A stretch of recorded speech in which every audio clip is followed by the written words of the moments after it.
दिल्ली के व्यापारियों के लिए सीएम रेखा गुप्ता का बड़ा फैसला। सीएम रेखा गुप्ता का ऐलान, दिल्ली में बनेगा व्यापारी कल्याण बोर्ड। अस्पताल घोटाले में जांच शुरू होते ही भड़के आम आदमी पार्टी के नेता सत्येंद्र जैन। सत्येंद्र जैन ने गृह मंत्रालय पर कसा तंज, बोले कानून बन रहा है, काम में देरी तो मंत्रियों पर होगी एफआईआर। राजधानी दिल्ली में एक तरफ सीएम रेखा गुप्ता एक के बाद एक दिल्ली वासियों के लिए बड़े फैसले ले रही है, तो दूसरी तरफ आम आदमी पार्टी के शासन में हुए भ्रष्टाचार को लेकर लगातार आप नेताओं पर शिकंजा कसता हुआ दिख रहा है। लेकिन बड़ी खबर राजधानी दिल्ली से ये है, सीएम रेखा गुप्ता ने दिल्ली के व्यापारियों के लिए व्यापारी कल्याण बोर्ड का ऐलान किया है। इसका गठन जल्द ही होगा। सीएम ने कहा कि इस बोर्ड के गठन की मांग लंबे समय से दिल्ली के कारोबारी कर रहे थे और अपने बजट भाषण में भी उन्होंने इस बात की घोषणा की थी। इस बात का जिक्र भी सीएम रेखा गुप्ता की तरफ से किया गया, तो प्रेस कॉन्फ्रेंस करके उन्होंने इस बात की जानकारी दी। साथ ही जो मंत्री हैं मनजिंदर सिंह सिरसा, वो भी मौजूद थे। सीएम रेखा गुप्ता ने कहा कि इस पहल का मकसद जो है वो शहर को व्यापारियों के अधिक अनुकूल बनाना है, व्यापारियों के हितों की रक्षा करना है और बोर्ड का उद्देश्य जो है वो नियामक ढांचे को सरल बनाना है। व्यापारियों के लिए नियामकीय चुनौतियां जो हैं उनको कम करने के लिए जाहिर तौर पर सुव्यवस्थित तरीके से प्रक्रियाएं हो, कल्याणकारी जो योजनाएं हैं उनको लागू करना और एक ऐसा माहौल विकसित करना जो रोजगार और निवेश के मौकों को बढ़ाए। तो व्यापारियों के लिए ये बड़ा फैसला, जिसमें कैबिनेट की मंजूरी इस प्रस्ताव को मिल चुकी है और जल्द ही अब इस बोर्ड का गठन हो जाएगा। क्या कुछ इस मौके पर सीएम रेखा गुप्ता ने कहा है, सुनिए। जो हमने अपने बजट भाषण 2025-26 में भी कहा था और अपने इलेक्शन के मैनिफेस्टो में भी बोला था, मुझे खुशी है कि सरकार के मात्र 4 महीने के कार्यकाल में ही हम इसके गठन की फॉर्मेलिटीज़ को पूरा कर पाए और ये है दिल्ली के व्यापारियों के लिए कल्याण बोर्ड, दिल्ली व्यापारी कल्याण board, Delhi traders welfare board. इसका इस कैबिनेट में हमने गठन को अप्रूवल दिया और ये एक ऐसा बोर्ड जो कि एक वैधानिक निकाय होगा, सोसाइटी रजिस्ट्रेशन एक्ट 1860 के तहत पंजीकृत होगा और एक ऐसा राजनीतिक कदम जो सरकार की प्रतिबद्धता को भी दर्शाता है और दिल्ली के व्यापारी समुदाय की भलाई, उनकी आर्थिक सुरक्षा, उनकी स्थिरता को भी बढ़ावा देने वाला ये कदम है। और जिसके मुख्य उद्देश्य यदि मैं कहूँ कि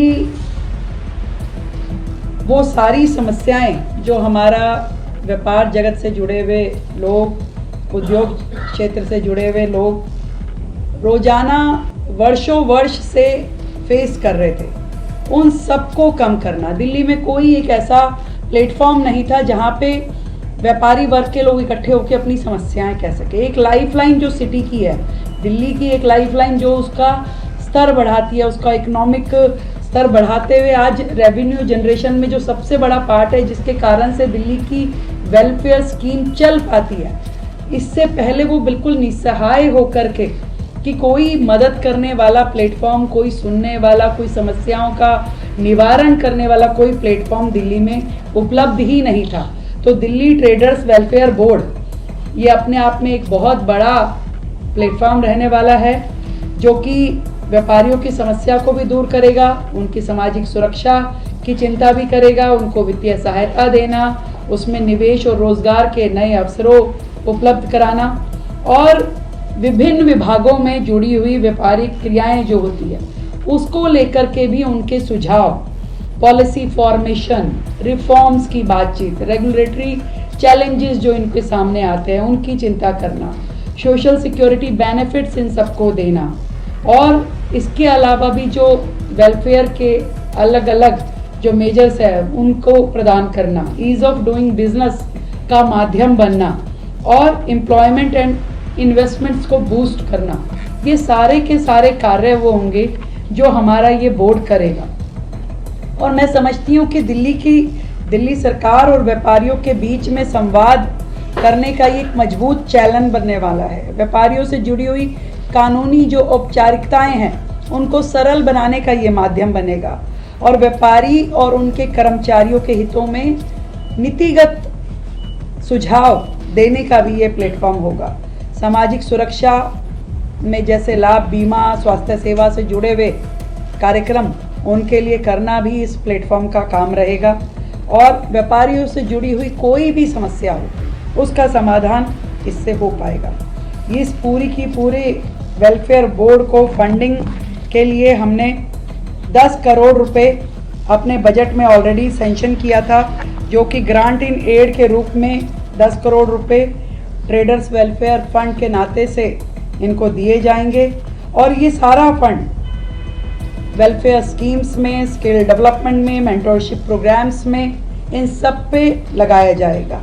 मैं इसके गठन का, इसका स्ट्रक्चर भी बताना चाहूँगी। इसमें ऑनरेबल मिनिस्टर ऑफ इंडस्ट्रीज़ इसके चेयरमैन रहने वाले हैं और इसमें बाकी जो है मेंबर सेक्रेटरी जो होंगे वो कमिश्नर इंडस्ट्रीज डिपार्टमेंट रहेंगे। ट्रेजरार जो हैं वो nominated deputy commissioner level officer रहेंगे। अदर मेंबर्स जो हैं उसमें official from MCD, official from labour department, trade and taxes, कुल मिलाकर के 15 सदस्यीय समिति होगी, जिसमें चेयरमैन, वाइस चेयरमैन के अलावा टोटल 9 लोग जो होंगे जो व्यापार के जगत से जुड़े हुए वो एक्टिविस्ट होंगे जो व्यापारियों की समस्याओं के लिए लगातार कार्यरत रहते हैं और उसके अलावा 6 लोग जो हैं वो सरकार में अधिकारी और मंत्री जी स्वयं होंगे। तो 15 सदस्यीय ये बोर्ड रहेगा। इसकी वर्किंग उस प्रकार से शुरू होगी और किसी भी प्राकृतिक आपदा, आग, बाढ़, महामारी, इन सब में नुकसान होने की स्थिति में क्या मुआवजा होना चाहिए, क्या उनको मदद की जानी चाहिए, वो सब भी निर्णय ये बोर्ड ले पाएगा। कारोबारियों से के क्षेत्र से जुड़े हुए अनुभवी लोग जो हैं उनकी सलाह, उनका सहयोग भी इस बोर्ड के माध्यम से सरकार को मिल पाएगा। नेटवर्किंग इवेंट्स के भी आयोजन हो पाएंगे इसमें और व्यापारिक सलाह, कानूनी सलाह इत्यादि भी इस बोर्ड के माध्यम से व्यापारियों को मदद मिल पाएगी।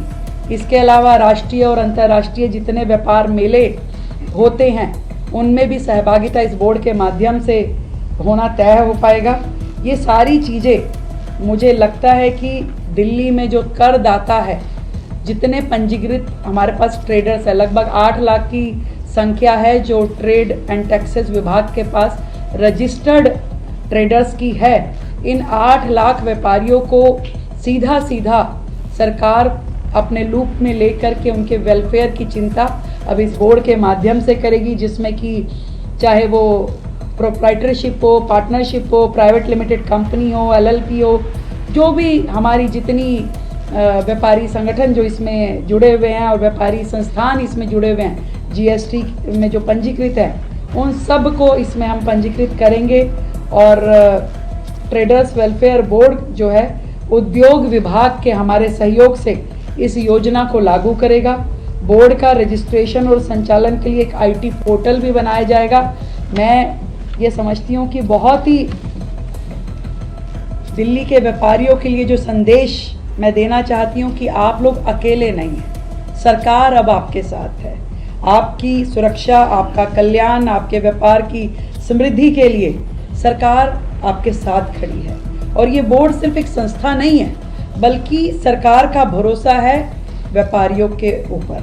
ये दिखाता है कि हम कारोबार एक बोझ नहीं है बल्कि राष्ट्र निर्माण में भागीदारी आप लोग इस व्यापार के माध्यम से कर रहे हैं। आज शहर आप लोगों के सहयोग से चल पा रहा है।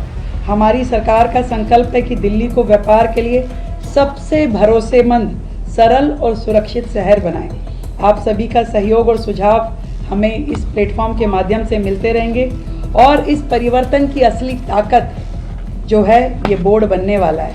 मैं दिल्ली के सभी व्यापारियों को ढेर सारी बधाई देती हूँ, शुभकामनाएं देती हूँ। अब वो इस सरकार का एक हिस्सा बन करके नीतिगत फैसलों में अपनी भूमिका निभा पाएंगे और पूरी दिल्ली को हमने पीछे भी निर्णय लिया जिसमें कि हमने बहुत सारी लाइसेंसिंग प्रक्रिया को सुगम करने के लिए मल्टीपल एजेंसी सिस्टम जो था उसको धीरे धीरे हम डिलीट कर रहे हैं। Ease of doing business, single window system, इस तरह की चीज़ों पे हम धीरे धीरे जा रहे हैं और इस प्लेटफॉर्म के माध्यम से, इस बोर्ड के माध्यम से व्यापारियों के सीधे सुझाव हम सबको मिल पाएंगे। सरकार उस दिशा में काम कर पाएगी। दिल्ली जो है वो व्यापार करने के लिए एक फ्रेंडली सिटी होनी चाहिए, उनको वहाँ पे काम करते हुए आनंद आना चाहिए। मैं देखती हूँ कि अब जितने भी रोज़गार और जितने संस्थान हैं वो दिल्ली एनसीआर की तरफ दौड़ते हैं, तो दिल्ली सरकार पूरी तरीके से उन्हें अपना सहयोग देते हुए, उनकी बातचीत को सुनते हुए अपने सभी निर्णय लेगी।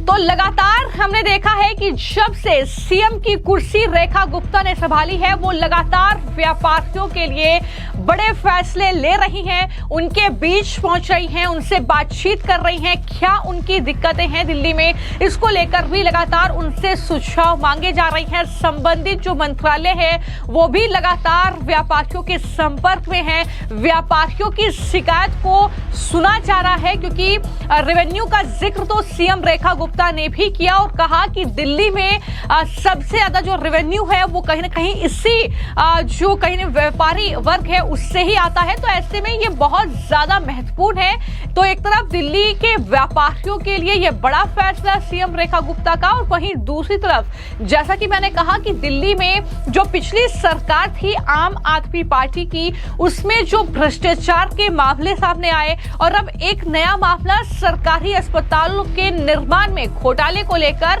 पूर्व जो स्वास्थ्य मंत्री हैं सत्येंद्र जैन और सौरभ भारद्वाज, उनकी मुश्किलें बढ़ती हुई नजर आ रही हैं, क्योंकि गृह मंत्रालय ने भ्रष्टाचार निरोधक शाखा यानी एसीबी को दोनों के खिलाफ जांच की परमिशन दे दी है। मुश्किलें अब सत्येंद्र जैन की एक बार फिर से बढ़ने वाली है और जब इस मामले को लेकर सत्येंद्र जैन से बातचीत करने की कोशिश की गई तो सत्येंद्र जैन ने इस बात का जवाब नहीं दिया कि गृह मंत्रालय ने इस तरीके से एसीबी को परमिशन दे दी है उनके खिलाफ जांच की। वो उल्टा गृह मंत्रालय पर तंज कसते हुए नजर आए और कहा कि नया कानून बन रहा है, जो भी काम में देरी होगी अब सारे मंत्रियों पर एफआईआर दर्ज होगी। उन्होंने दिल्ली में कई ऐसे फ्लाईओवर के मामले गिना दिए जहां पर बीजेपी यानी केंद्र का वो जिम्मा था और कई प्रोजेक्ट ऐसे थे जिसमें देर हुई है, तो उन पर भी एफआईआर होनी चाहिए। इस तरीके से उन्होंने कहीं ना कहीं अपनी भड़ास जो है एक तरीके से केंद्र सरकार पर, गृह मंत्रालय पर निकाली है। क्या कुछ सत्येंद्र जैन ने कहा वो भी सुनिए। देखिए, अब नया कानून बन रहा है, जो भी काम डिले होंगे उन सारे मंत्रियों पे एफआईआर दर्ज होंगी। केंद्र सरकार के काम जो 20-20 साल डिले हुए हैं उन सबके ऊपर एफआईआर दर्ज की जाएंगी। दिल्ली के अंदर एग्जांपल दे देता हूं, आपका जो पुल बना, एमसीडी ने पुल बनाया था आजाद मार्केट में, 20 साल लेट किया, 20 गुना रेट लगे, उन सब के ऊपर एफआईआर होगी। एनएचएआई जो है ईयूआर अर्बन एक्सटेंशन रोड 20 साल से बना रही है, 20 साल डिले हुई, 100 गुना रेट ज्यादा हो गए, उन सब पे मंत्रियों पे एफआईआर होगी। केंद्र सरकार बना रही है। द्वारका एक्सप्रेस वे बनने में डिले हुआ, उसकी कॉस्ट 4 गुना हुई, सब मंत्रियों पे एफआईआर होगी। ये नया कानून बन गया है देश के अंदर, और जो भी किसी भी डिपार्टमेंट में काम होता है, जो भी डिले होता है, वो मंत्री की जिम्मेदारी है। ये नया कानून है, मैं समझता हूँ कि सबके ऊपर एक समानता से लागू किया जाएगा। धन्यवाद। तो जाहिर तौर पर दिल्ली में जो ये अस्पताल में हुआ घोटाला है, ये अब आम आदमी पार्टी के नेता खासतौर पर सत्येंद्र जैन और सौरभ भारद्वाज की मुश्किलें बढ़ाएगा। लेकिन इसको लेकर मंत्री मनजिंदर सिंह सिरसा ने भी इन नेताओं पर हमला बोला और कहा कि सौरभ भारद्वाज के खिलाफ जांच होनी ही चाहिए, क्योंकि पहले स्वास्थ्य और फिर शिक्षा के नाम पर इन्होंने दिल्ली को लूटा है। और उन्होंने ये भी कहा कि 2027 में वाकई में बड़ा बदलाव होगा, क्योंकि पंजाब में 92 के 92 विधायकों की जमानत जब्त होगी। पंजाब से लोग ईंट पत्थर मार के इनको भगा देंगे। सिरसा ने ये तमाम बातें कही और कहा कि अस्पताल और शिक्षा कभी इनके मुद्दे थे ही नहीं। जितने रुपयों में इन्होंने एक क्लासरूम तैयार किया, उतने में 5 स्टार के कमरे तैयार हो जाते हैं।